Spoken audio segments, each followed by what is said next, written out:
بے نمازی اگر مر جائے تو اس کی نماز جنازہ بھی جائز نہیں ہے.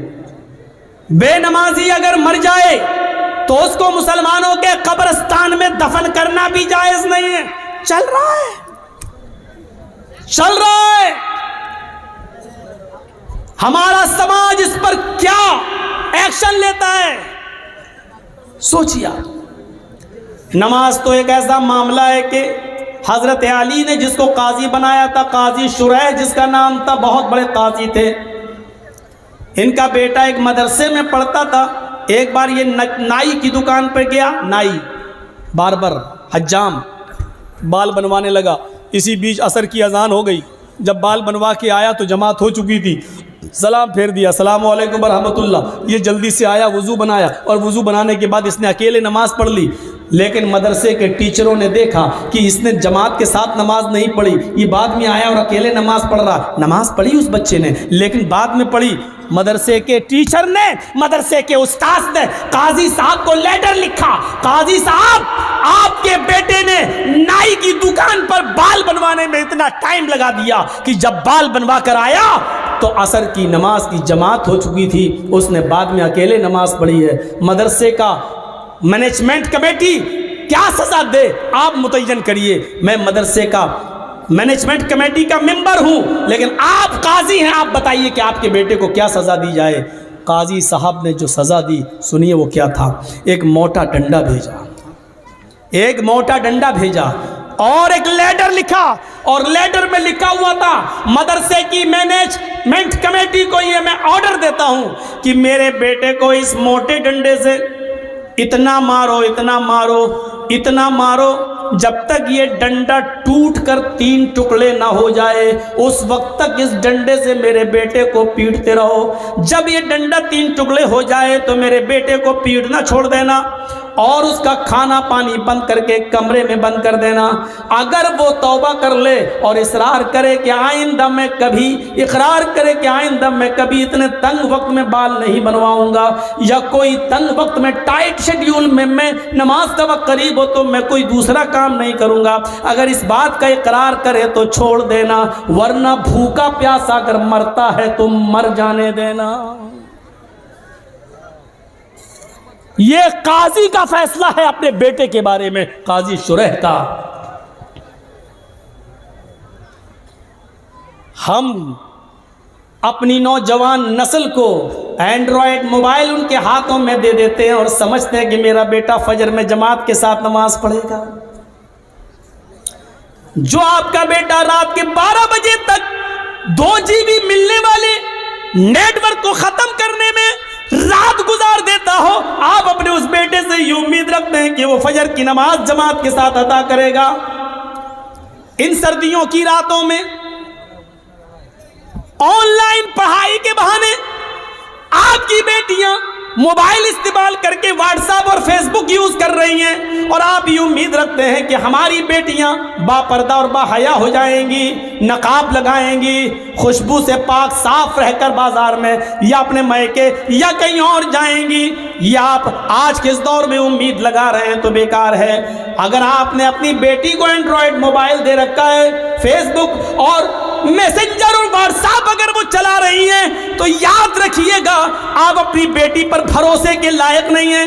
آپ کی نظر میں آپ کی بیٹی کتنی پاک صاف ہو، لیکن آپ کو اپنی بیٹی پر بھروسہ نہیں کرنا چاہیے، اعتماد نہیں کرنا چاہیے، اس لیے کہ واٹس ایپ اور میسنجر اور فیس بک چلانے والی لڑکی کا اعتبار نہیں کیا جا سکتا ہے. آج کے اس دور میں جب حضرت عائشہ صدیقہ کے اوپر تہمت لگ سکتی ہے، حضرت عائشہ صدیقہ الزام سے اپنے آپ کو نہیں بچا سکتی ہیں، تو ہماری بیٹیاں ان سے زیادہ پاک دامن تو نہیں ہیں، ہماری بچیاں ان سے زیادہ نیک تو نہیں ہیں.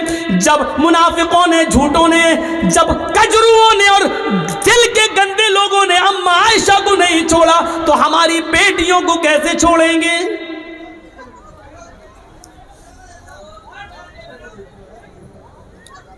یہاں ہمیں غور کرنا چاہیے. حضرت زکریا علیہ السلام کو دیکھو، مریم علیہ السلام کو دیکھو. سورہ مریم پڑھیے. وہ محراب میں مسجد کے اندر ہے اور حضرت مریم کے پاس بے موسم پھل آ جاتا ہے. بے موسم پھل، آم کا موسم نہیں آم آیا، لیچی کا موسم نہیں لیچی آیا. زکریا جب مسجد میں داخل ہوتے ہیں، محراب کے اندر گھستے ہیں، دیکھتے ہیں کہ مریم جس کی میں کفالت کر رہا ہوں اس کے پاس یہ پھل موجود ہیں. ارے یہ آم کا تو موسم نہیں، آم کہاں سے آیا؟ یہ لیچی کا موسم نہیں، یہ لیچی کہاں سے آئی؟ تو چیخ پڑے انا لک ھذا، آئے مریم میں تیری کلاس لے رہا ہوں، آئے مریم مجھے صاف صاف جواب دے، یہ بے موسم پھل تیرے پاس کہاں سے آئے ہیں؟ آم کا موسم نہیں آم دیکھ رہا ہوں، لیچی کا موسم نہیں لیچی دیکھ رہا ہوں، یہ بے موسم پھل تیرے پاس کہاں سے آئے ہیں؟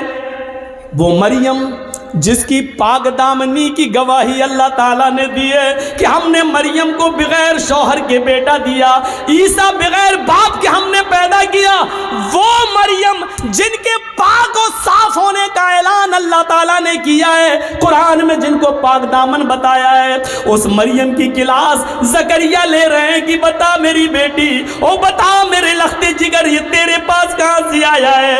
کس لڑکے نے دیا ہے؟ کون ہے جس سے تیرے کانٹیکٹ ہے، جس سے تیرے تعلقات ہیں؟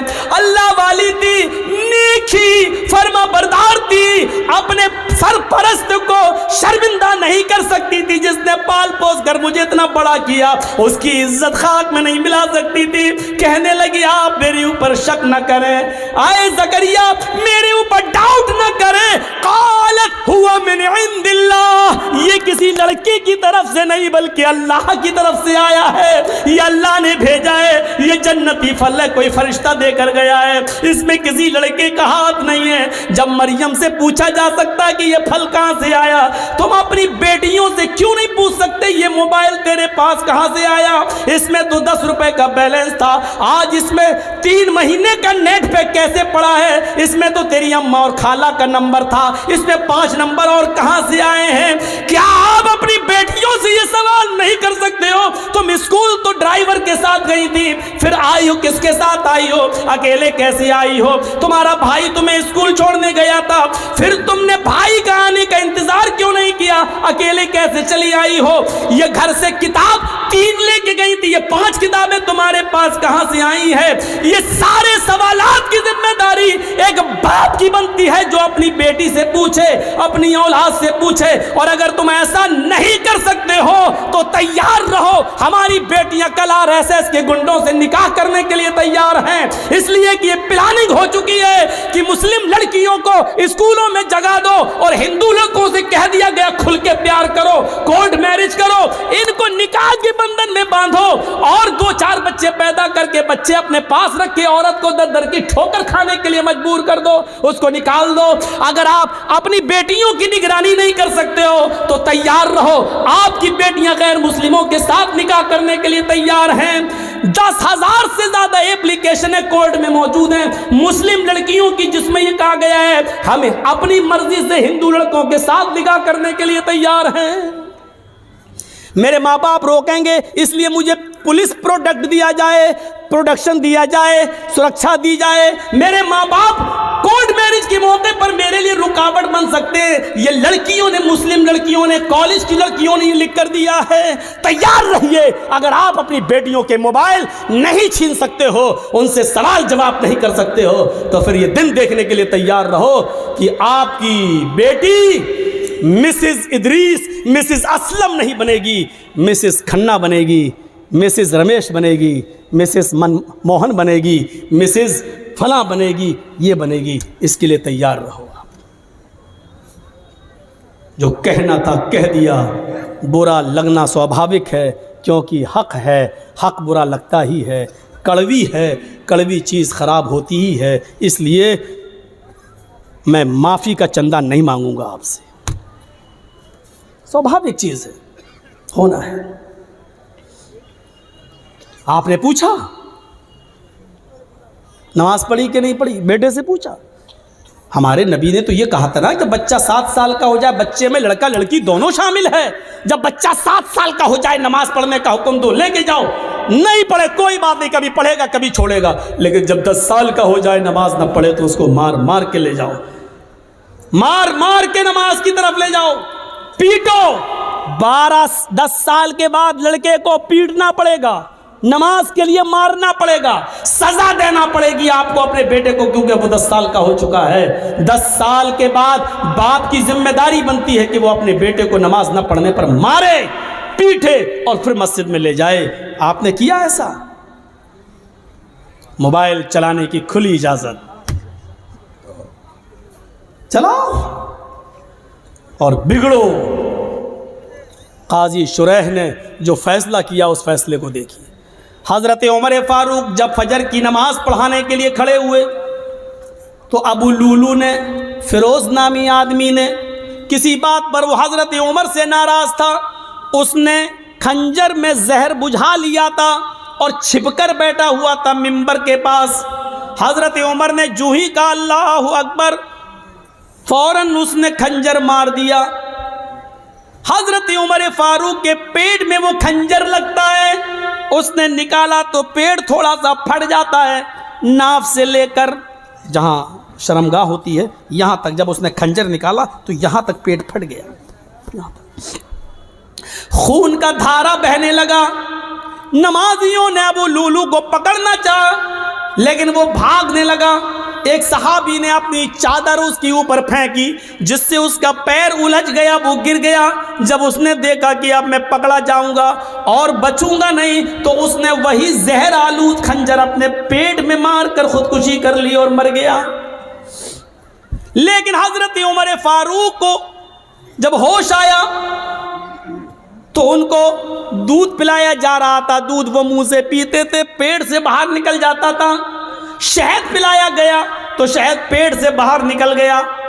جو چیز کھلائی اور پلائی جا رہی ہے وہ منہ سے تو کھلاتے تھے لیکن پیٹ سے باہر نکل جاتی تھی. اس حال میں کسی نے کہہ دیا امیر المومنین اب آپ فجر کی نماز کیسے پڑھیں گے؟ آپ پہلی رکعت میں تھے اور آپ کو خنجر مار دیا گیا ہے, آپ بے ہوش ہو کر زمین پہ گرے ہیں اور حالت آپ کی ہے کہ کھانا پانی پیٹ میں رک نہیں رہا ہے, آپ فجر کی نماز کیسے پڑھیں گے؟ حضرت عمر نے کہا پڑھوں گا, میری فجر کی نماز کیا ادا نہیں ہوئی ہے؟ کہا نہیں. پانی لاؤ, وضو بنایا, کھڑے ہو گئے. لوگوں نے کہا بیٹھ کے پڑھ لو, کہنے لگے نہیں نہیں ابھی کھڑے ہونے کی طاقت ہے. کھڑے ہو کر 2 رکعت نماز پڑھی اور نماز پڑھنے کے بعد فرمایا لوگو اگر یہ حالت کسی اور کی ہو جائے, کھانا پانی بھی پیٹ سے نکلنے لگے, اس حال میں بھی اگر نماز کا ٹائم ہو جائے, نماز کا وقت ہو جائے اور اس آدمی کو ہوش ہو تو نماز اس حال میں بھی پڑھنا پڑے گی. اگر اس حال میں ہوش ہے, پیٹ پھٹ جانے کے باوجود, کھانا پانی پیٹ سے نکلنے کے باوجود اگر ہوش ہے اور نماز نہیں پڑھتا ہے تو لا حظ فی الاسلام لمن ترک الصلاۃ, تو ایسے آدمی کا اسلام میں کوئی حصہ نہیں ہے. اس حال میں نماز نہ پڑھے تو اسلام میں حصہ نہیں ہے. جو تندرستی میں نماز نہ پڑھے وہ مسلمان بنا بیٹھا ہے. کتنے بڑے کبھی کسی کو کھڑا کر کے پوچھو کیا نام ہے؟ ضیاء الحق, حق کی روشنی. اچھا نماز پڑھی تھی عشاء کی؟ نہیں مولانا صاحب. ضیاء الحق نماز پڑھی؟ نہیں. اس حال میں نماز معاف نہیں ہے, نماز تو ہے ہی نہیں معاف.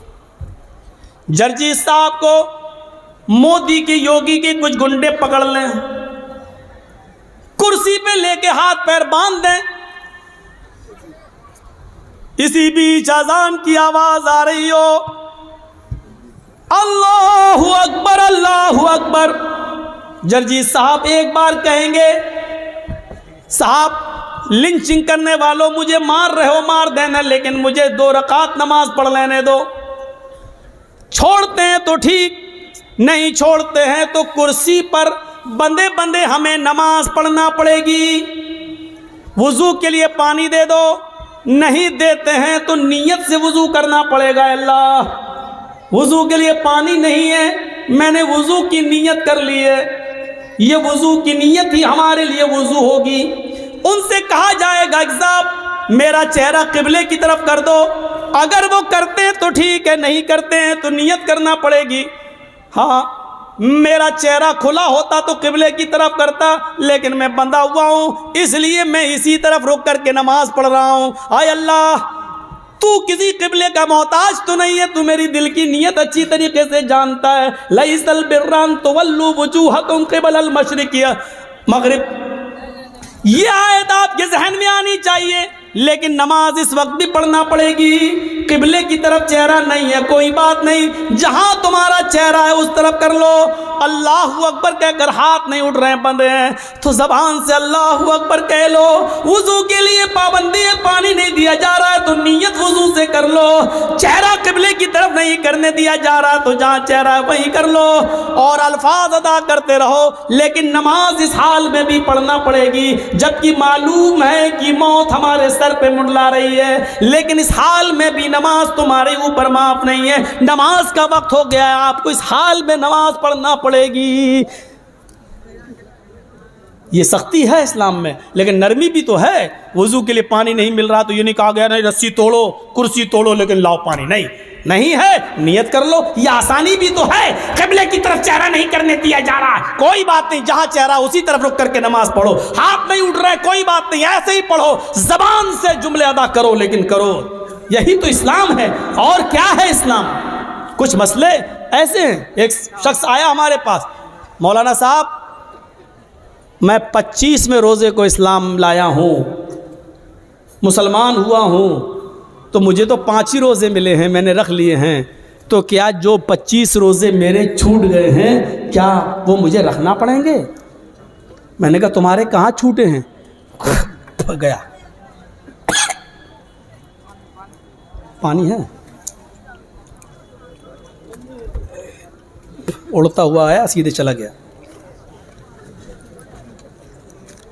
بہت اچھا ناشتہ کھلایا آپ لوگوں نے۔ چلیے اب سنیے مسئلہ۔ ایک شخص 25 تاریخ کو 25ویں روزے کو اسلام لاتا ہے، مان لیجیے کوئی غیر مسلم ہے، ہندو ہے، عیسائی ہے، کرسچن ہے، یہودی ہے، جینی ہے، 25 روزے کو اگر مسلمان ہوتا ہے تو کیا 25واں روزہ مسلمان ہوا، 25 چھوٹ گئے، 24 روزے چھوٹ گئے، تو اب اس کو کتنے مل رہے ہیں؟ 25 26 27 28 29 اور 30 کا چاند ہوا تو 30، 5-6 روزے مل رہے ہیں۔ تو شریعت یہ کہتی ہے کہ جتنے مل رہے ہیں اتنے ہی رکھے گا وہ، جو اس کے چھوٹ گئے ہیں وہ اس کے تھوڑی چھوٹے ہیں، کیونکہ وہ مسلمان تھا ہی نہیں، اس پر اس وقت اسلام کے قانون نافذ ہو ہی نہیں رہا تھا، اس نے کلمہ ہی نہیں پڑھا تھا، کلمہ تو اس نے 25ویں روزے کو پڑھا ہے، اس لیے جتنے روزے باقی ہیں وہ رکھے گا، اور جو چھوٹ گئے ہیں 24-25 وہ نہیں رکھے گا، کیونکہ اس وقت وہ مسلمان تھا ہی نہیں جب رمضان کا مہینہ آیا۔ پہلی چیز۔ دوسری چیز ایک اور سنیے، مان لیجئے 5:30 بجے آپ کے ہاں روزہ افطار ہوتا ہے، سورج 5:30 بجے ڈوبتا ہے، اور کوئی شخص 5 بجے اسلام لا رہا ہے، 25واں روزہ ہے، 5 بجے اسلام لایا، جرجی صاحب نے اسلام اشہد ان لا الہ الا اللہ و اشہد ان محمدًا عبدہ و رسولہ، 25ویں روزے کو 5 بجے اسلام لایا ہے، اس کا روزہ یہیں سے شروع ہو گیا ہے۔ ابھی جو 5 بجے تک جو اس نے کھایا پیا وہ سب معاف، کیونکہ اس وقت تک اس کے اوپر اسلام نافذ تھا ہی نہیں، وہ مسلمان نہیں تھا، اس لیے وہ سب نہیں۔ 5 بجے اسلام لایا ہے تو 5 بجے سے ہی اس کا روزہ شروع ہو گیا، اسلام کے قانون اس کے اوپر نافذ ہو گئے، اور 5:30 بجے وہ روزہ کھول لے گا اور اس کا یہ روزہ پورا مانا جائے گا۔ 25واں روزہ آدھا گھنٹہ رکھا لیکن پورا 25واں روزہ مانا جائے گا۔ اب 25واں جوڑا جائے گا، 26واں رکھے گا، 27واں 28واں 29واں 30واں یہ رکھا جائے گا، اور اس سے پہلے جو چھوٹ گئے وہ ایک بھی اس کو نہیں رکھنا پڑیں گے، کیونکہ اس وقت تک وہ مسلمان نہیں تھا۔ ان مسئلوں کو ذہن میں رکھیے، یہ چھوٹے چھوٹے مسئلے ہیں، اپنے ذہن میں ان مسئلوں کو رکھیے اور یاد کریے۔ اسی لیے کہتے ہیں کہ کچھ دینی تعلیم بھی سیکھ لیجیے، انگلش میڈیم کے ساتھ ساتھ انگریزی تعلیم کے ساتھ ساتھ کچھ دین کے مسئلے بھی سیکھا کیجئے۔ تو 25ویں روزے کو اسلام لایا، 25 ختم، وہ نہیں رکھے جائیں گے۔ جتنے بجے سے لایا اتنے بجے سے اس کا روزہ شروع ہو گیا ہے، اتنے بجے سے، اور جب افطار ہوگا تو افطار کرے گا اور وہ روزہ اس کا پورا مانا جائے گا۔ تو وَلَا تَتْرُكَنَّ صَلَاةً مَكْتُوبَةً، متعمدن، فرض نماز قصدن جان بوجھ کر نہیں چھوڑنا ہے، اس لیے کہ جس قوم کے اندر فرض نماز جان بوجھ کر چھوڑ دی جاتی ہے فقط بریت ذمت اللہ کے نبی کہتے ہیں کہ اللہ کی ذمہ داری اس کے اوپر سے اٹھ جاتی ہے، پھر وہ مرے کٹے کہیں بھی جائے پھر اللہ رب العالمین کی کوئی ذمہ داری نہیں رہتی ہے، فقط بریت منہ ذمت اللہ کے ذمے سے یہ آدمی نکل جاتا ہے۔ 3 چیزیں ہو گئیں، 3 چیزیں یاد ہیں نا؟ شرک، ماں باپ کی نافرمانی اور فرض نماز کا قصدن جان بوجھ کر نہ چھوڑنا۔ چوتھی چیز بھی ہمارے سماج کا بہت بڑا حصہ، سنیے گا، وَلَا تَشْرَبَنَّ خَمْرًا فَإِنَّهُ رَأْسُ كُلِّ فَاحِشَةٍ، اور ہرگز کبھی شراب مت پینا، اس لیے آگے کا جملہ فَإِنَّهُ رَأْسُ كُلِّ فَاحِشَةٍ، اس لیے کہ یہ ہر گندی چیز کا دروازہ ہے، شراب ہر گندی چیز کا دروازہ ہے۔ یہ جملہ بڑا خطرناک ہے جو اللہ کے نبی نے کہا کہ شراب مت پینا، یہ تو ٹھیک ہے، لیکن شراب ہر گندی چیز کا ٹھکانہ ہے، ہر گندی چیز کی جڑ ہے۔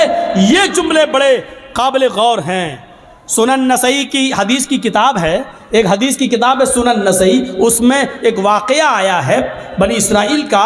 اس زمانے میں ایک بہت بڑا نیک آدمی رہتا تھا، بہت بڑا نیک آدمی، پکا سچا نمازی اور عابد، عبادت گزار، تہجد گزار، ساری عبادتیں کرتا تھا، نیک آدمی۔ لیکن اس زمانے میں اس کے گاؤں کی ایک عورت بیوہ ہو چکی تھی، اس کا آدمی مر چکا تھا۔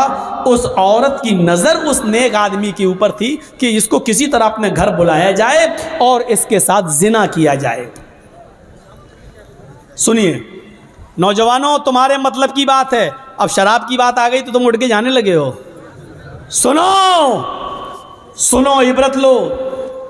تو اس عورت نے اپنی لونڈی سے، اپنی خادمہ سے کہا کہ بہانے سے اس نیک آدمی کو، اس عبادت گزار کو بلاؤ اور کہہ دو کہ کسی معاملے میں ہماری مالکن کو گواہی لینی ہے تم سے۔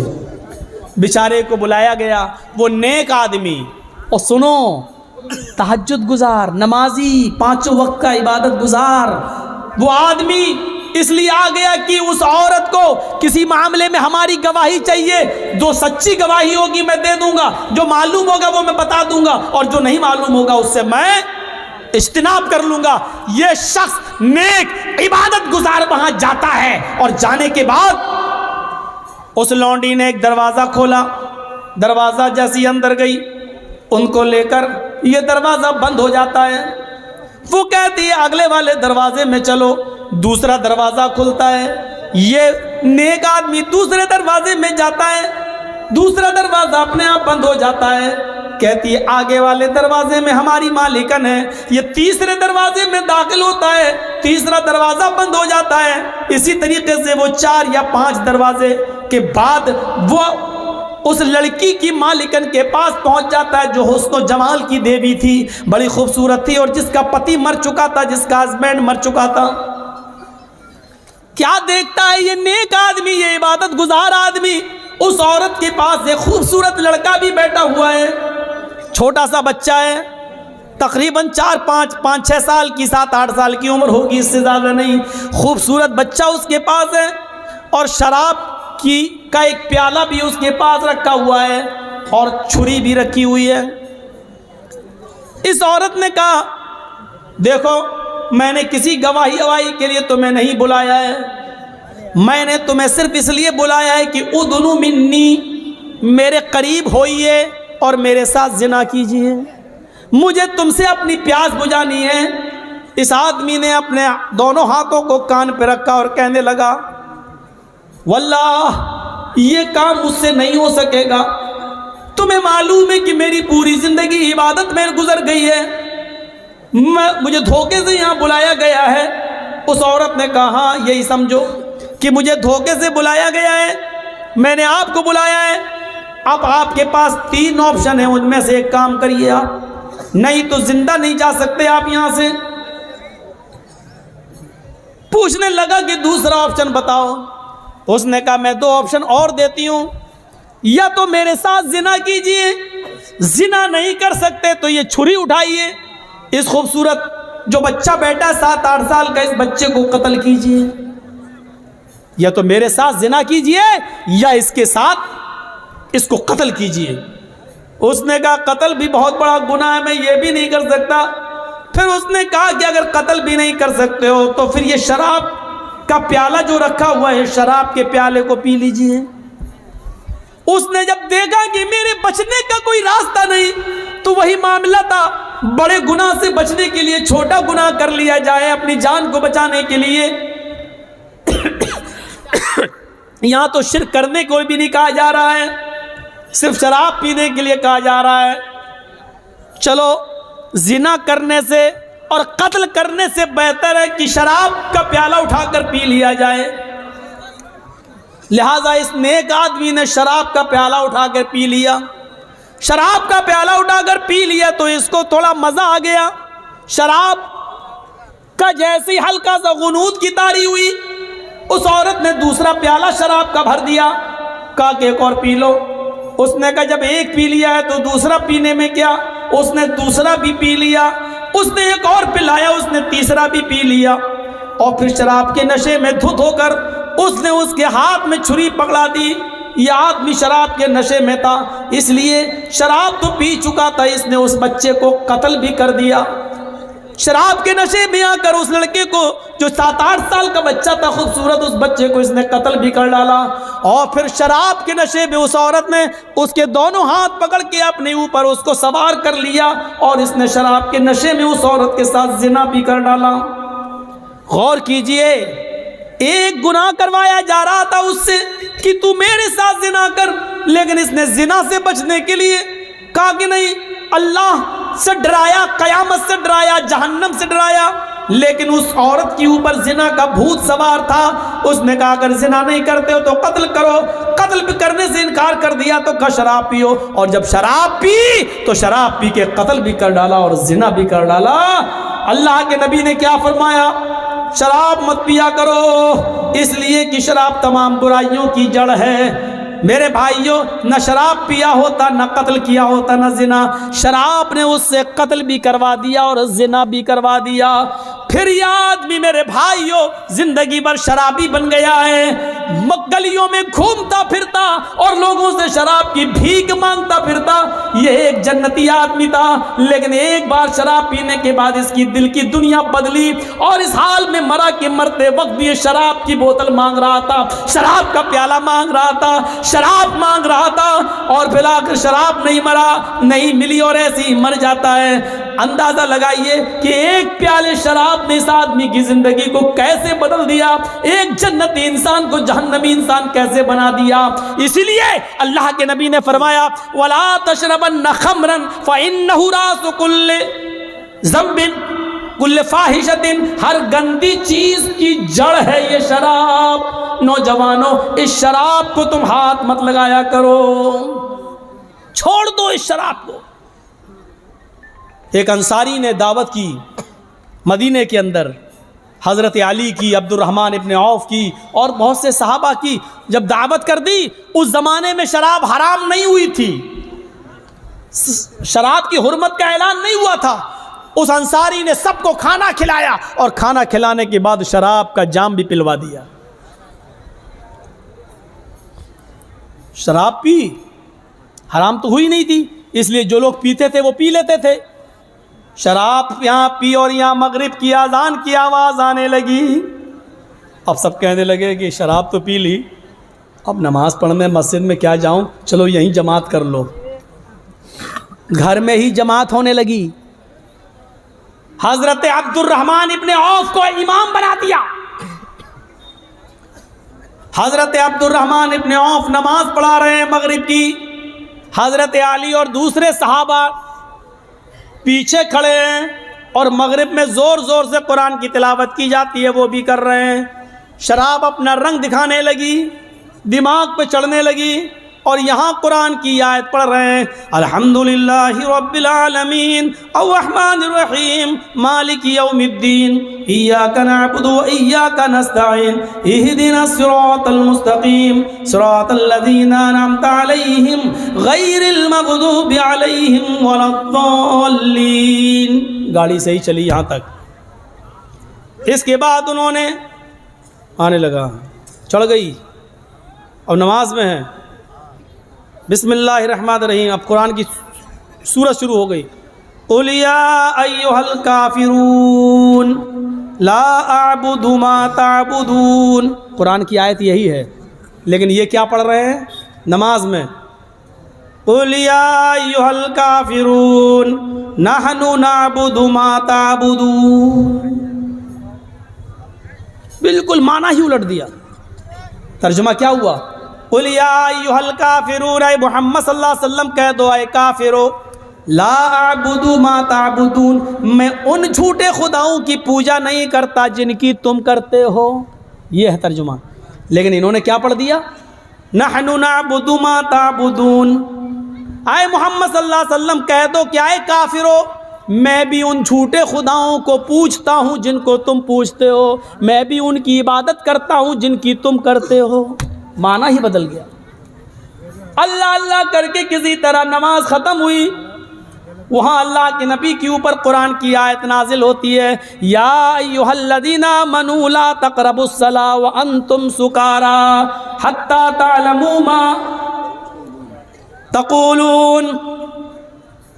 ایمانو والو تم نماز کے قریب مت جاؤ جب تم نشے میں ہو. یہ آیت نازل ہو رہی ہے اللہ کے نبی کے اوپر. اے مسلمانوں، اے ایمان والو تم نماز کے قریب مت جاؤ جب تم نشے میں ہوا کرو، تو نماز کے قریب مت جاؤ.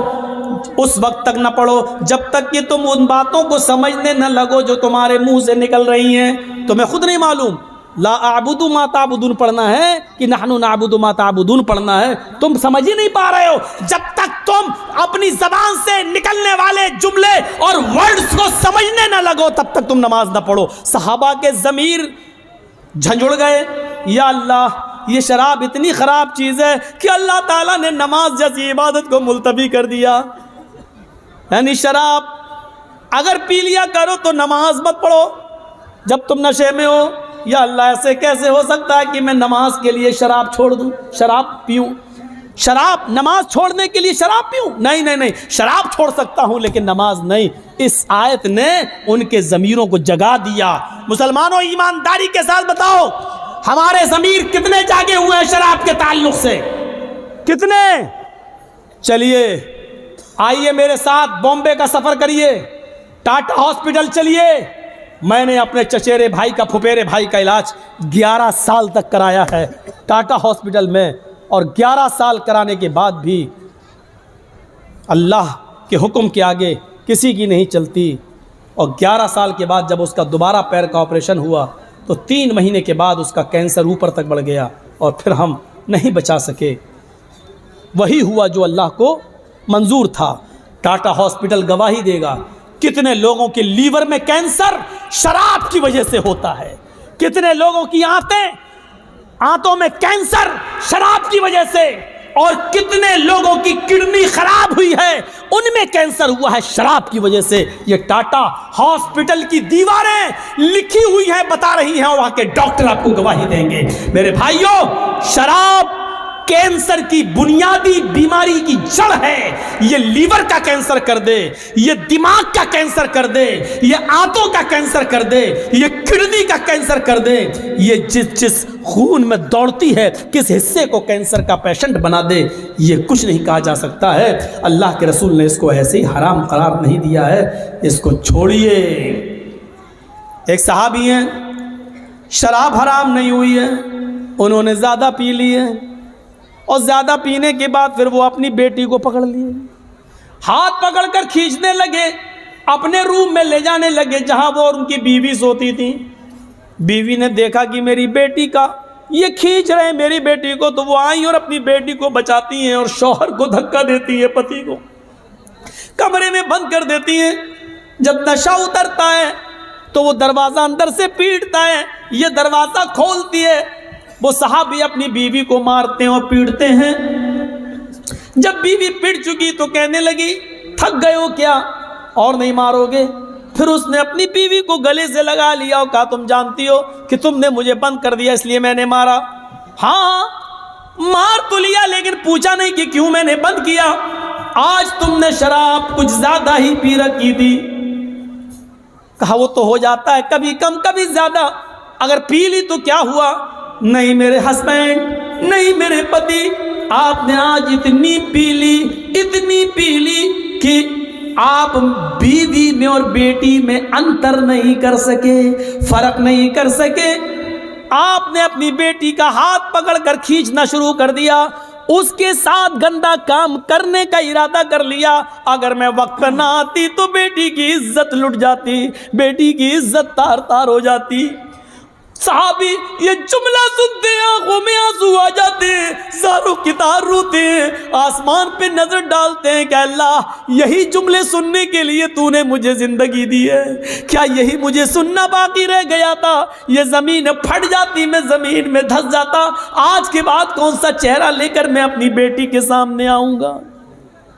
پھر کہنے لگے اللہ تو گواہ رہنا، آج کے بعد میں شراب کو ہاتھ نہیں لگاؤں گا۔ جب شراب حرام نہیں ہوئی تھی، شراب پینے کی گنجائش موجود تھی، جب حرام نہیں ہوئی تھی تو لوگ اس کا نقصان دیکھ کر ہمیشہ چھوڑنے کی نیت کر لیتے تھے، قسم کھا لیتے تھے کہ ہم اس کو ہاتھ نہیں لگائیں گے۔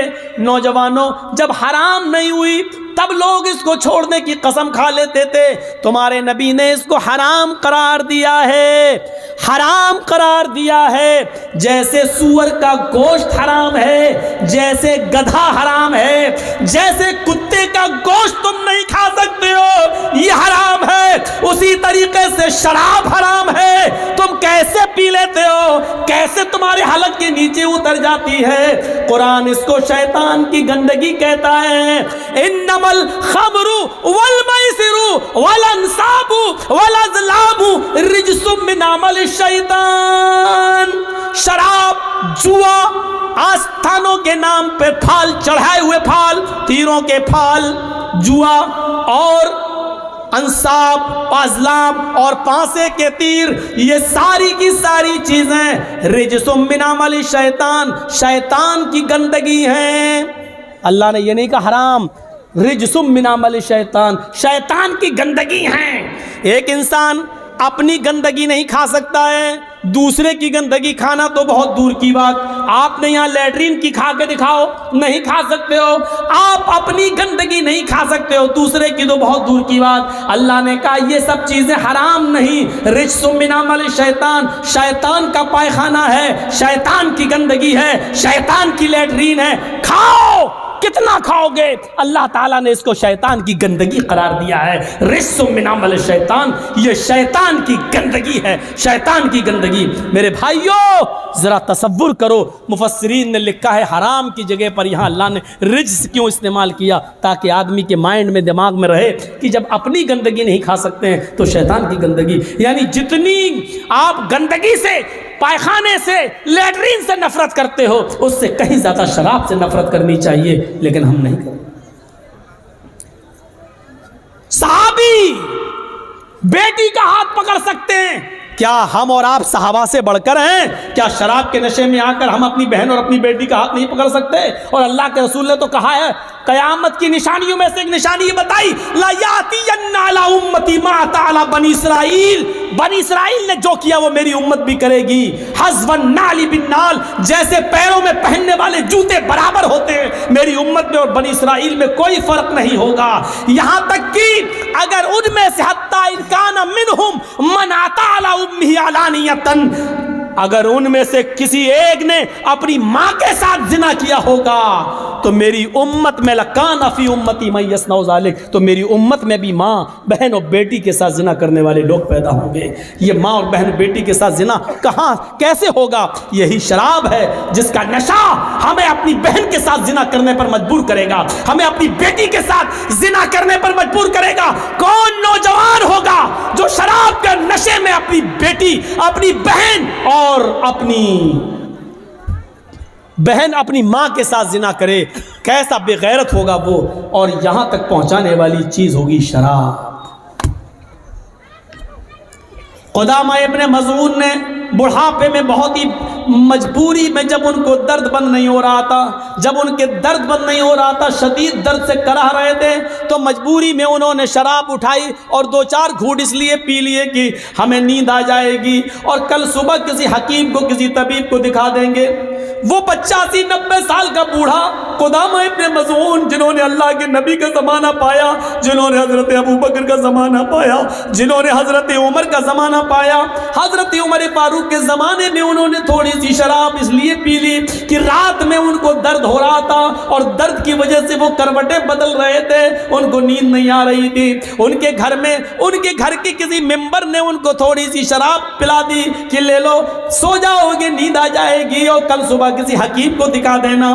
لیکن یہ خبر عمر فاروق کے کانوں تک پہنچ گئی۔ حضرت عمر نے اس 90 سال کے بڈھے کو، قدامہ ابن مظعون کو طلب کیا، ان سے پوچھا، انہوں نے کہا بہت تیز درد ہو رہا تھا، اس درد کی وجہ سے میں نے مجبوری میں شراب پی لی تھی تاکہ درد بند ہو جائے۔ حضرت عمر نے کہا افسوس ہے کہ تم نے مجبوری میں پی، لیکن محمد رسول اللہ نے شراب مجبوری میں بھی پینے کی اجازت نہیں دی ہے۔ ہمیں کوئی ایسی چیز نہیں ملتی کہ بیماری میں یا مجبوری میں اللہ کے نبی نے کبھی شراب کسی کو پلائی ہو۔ آئے قدامہ تمہیں کوڑے مارے جائیں گے۔ سارے صحابہ کہتے ہیں آپ اتنے بوڑھے آدمی کو کوڑے کیسے مار سکتے ہیں؟ حضرت عمر کی دلیل یہ تھی ان کو کوڑے نہ مارنے کی کوئی دلیل دے دو یا اللہ کے رسول کی کوئی حدیث مجھے بتا دو کہ بوڑھے آدمی کو کوڑے نہ لگائے جائیں، ہم ان کو چھوڑ دیں گے۔ لوگوں نے پھر میٹنگ کی اور کہا ٹھیک ہے کوڑے مارنا ہی ہے، 40 تو مارو، لیکن ان کو صحیح ہو جانے دو، ان کی طبیعت خراب ہے، یہ لاٹھی لے کر چل رہے ہیں، بستر پر لیٹے رہتے ہیں، اب ان کو کچھ طاقت آ جانے دو پھر کوڑے مار لینا۔ حضرت عمر نے کہا ان کو اگر ہفتے 10 دن کی مہلت میں دے بھی دوں اور ان سے کہہ دوں کہ گھر جاؤ 10 دن بعد کوڑے لگائے جائیں گے، لیکن لوگوں اگر ان 10 دنوں میں ہی مر جاؤں، میرا انتقال ہو جائے تو میں اپنے رب کو کیا منہ دکھاؤں گا؟ پھر قدامہ ابن مظعون کو کھڑا کر دیا حضرت عمر فاروق نے، اور اس 90 سال کے بوڑھے کو جس نے مجبوری میں شراب پی تھی ان کو 40 کوڑے مارے گئے۔ ان 40 کوڑوں کا اثر قدامہ ابن مظعون کے اوپر یہ ہوا کہ پھر وہ پوری زندگی بستر سے اٹھ نہیں سکے، پھر وہ لیٹرین بستر پہ کرتے تھے، پیشاب بستر پہ کرتے تھے، وہ 1 سال 1.5 سال 2 سال اس کے بعد زندہ رہے، لیکن جتنے دن زندہ رہے وہ بستر سے اٹھ نہیں سکے۔ حضرت عمر کے کوڑے مارنے کے بعد یہاں تک کہ اسی حال میں ان کا انتقال ہوتا ہے۔ میرے بھائیوں، حضرت عمر فاروق نے ان چیزوں کی پرواہ نہیں کہ اس بوڑھے آدمی کو بھی کوڑے مارے۔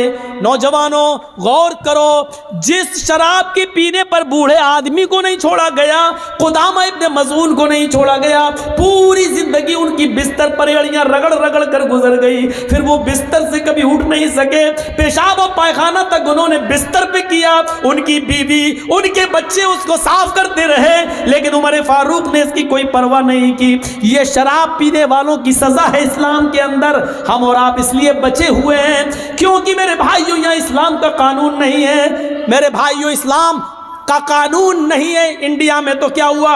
اپنے دلوں پر اسلام نافذ کرو۔ سب سے بڑا مسلمان وہ ہے جو اسلام کے قانون کو اپنے دل پر نافذ کرے، جو شریعت کو خود اپنے دل سے مانے، محمد رسول اللہ کے بتائے ہوئے راستے پر خود چلے اور دوسروں کو چلنے کا حکم دے۔ میرے بھائیوں یہ ہے وَلَا تَشْرَبَنَّ خَمْرًا فَإِنَّهُ رَأْسُ كُلِّ فَاحِشَةٍ، ہر برائی کی جڑ ہے، اس لیے شراب مت پینا۔ اور 5ویں چیز یہ بتائی وَإِيَّاكَ بِالْمَعْصِيَةِ فَإِنَّ بِالْمَعْصِيَةِ حَلَّ سَخَطُ اللَّهِ۔ لوگو سماج میں کبھی نافرمانی کے کام مت کرنا۔ جب نافرمانی کے کام کرو گے، پاپ اور گناہ کے کام کرو گے تو یاد رکھنا اللہ کا عذاب تمہارے اوپر آ جائے گا۔ یہ اللہ کا عذاب ہمارے اوپر ہے۔ آج پیٹرول 100 پار کر چکا ہے، یہ کیا ہے؟ کیا یہ اللہ کا عذاب نہیں ہے؟ جب گناہ کرو گے تو اللہ کا عذاب حلال ہو جائے گا، بارش روک لی جائے گی، بہت سی جگہوں سے بارش روک دی جاتی ہے۔ کیا یہ اللہ کا عذاب نہیں ہے؟ ہاں یہ بھی اللہ کا عذاب ہے کہ جب تم نافرمانی کے کام زیادہ کرو گے تو اللہ تمہارے اوپر